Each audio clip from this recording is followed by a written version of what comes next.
Well, in less than 4 months, emergency sirens will go silent across Clinton County as a cost-saving move. But not everyone's on board with that change. TV6's Haley Ryan heard from people who want to fight to keep what they feel is an essential service up and running.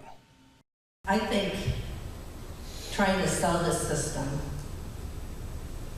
is putting the whole citizenship of Clinton at peril. Tonight, people from Clinton County had the chance to voice their opinions and get answers about changes that are coming to the county's outdoor siren system. The answer I would give you there is twofold. One, back to that multiple sources, there are things other than cell phones. Those weather radios are portable.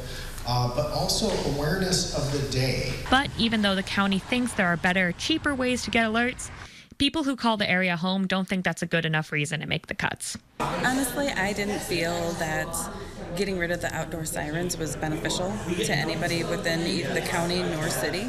Turpin says even after the presentation and asking questions, she still has concerns. One of the points I brought up is what about some of the smaller towns? I myself come from a very small town, and the smaller towns don't have the finances and rely on that county type of funding to support these, and the response of they voted not to.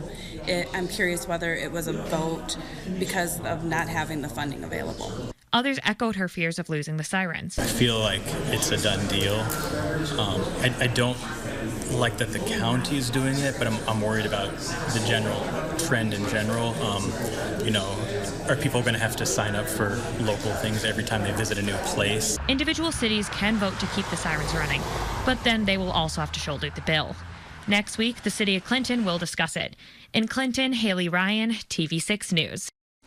Well, if you missed tonight's meeting, there is one final meeting on September 17th. That's at Wheatland Community.